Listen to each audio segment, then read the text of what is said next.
before anything else, gusto ko muna i-promote ang aming founder ng Team Salute. Yan po ay si Sir Kat Jenkins.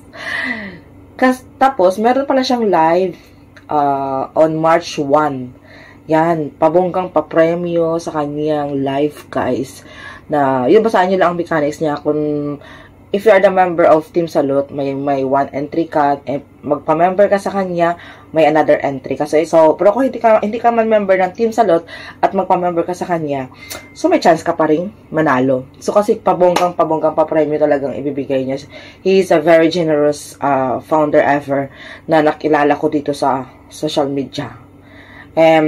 Beside Tony Towers, you know, Tony Towers, hindi ko yan makakalimutan.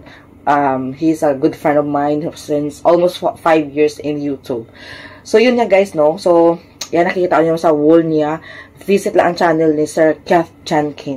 Anyway, balik tayo sa tawag na reaction natin sa ages.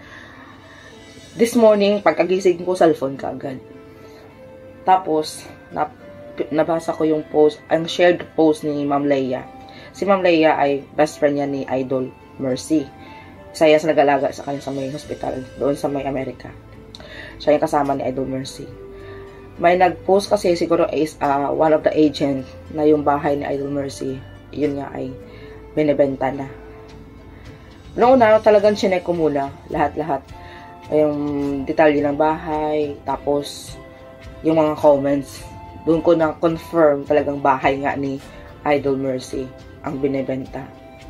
Na which is yung sabi niya Ma'am Leia na sana baka siya ang bibili. Hindi pa naman totally sure. Parang inaano niya kung bibilihin niya or hindi. Kasi, di ba,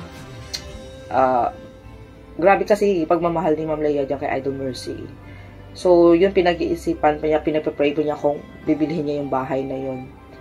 Nakakalungkot, no? Kasi ang dami ko nababasa din, lalong nakakaano ng puso. Kasi, syempre, alam natin na ang pagkawala kasi ni Idol Mercy ay hindi madaling tanggapin talaga yun, guys. Napakahirap siyang tanggapin kasi bigla siyang nawala. So, we don't know naman kasi, kasi siguro marami namang reason, personal reason na nila yan, yung bakit nila ibibenta. Yun lang ang nababasa ko. Ang daming nalungkot, ang daming nagsasabi kay Ma'am Leia na bilhin mo na, kasi syempre, as a remembrance, blah, blah, etc., something like that, ba? So, grabe, guys. Very, ganun palang feelings, no? Pag nawala ka na sa mundo. Ay, basta, ganun. Ang hirap, no? Kasi, ang hirap talaga, maraming alaala si Idol Mercy doon. Ang hirap tanggapin ng lahat-lahat. Yun lang. Maraming salamat. And, of course, I would like to say thank you sa aming Team Salute founder, Sir Kat Jenkins, and my Team BB founder, Tony Towers. Member ko yan si Tony Towers sa aking dito sa channel ko for almost 5 years. And kay co-founder pala, Ella, ng Team Salute. Thank you so much, Ella Queen. And of course, sa aking members na si Bistak Chef, na almost 5 years ko rin maging member sa channel ko. And Ate Beth, maraming salamat. And of course, Ka-Ages fans, maraming salamat sa inyo ng bonggang-bongga dyan. And sa aking Team Salute, na mga kasamahan ko sa Team Salute. Salute. Bye-bye!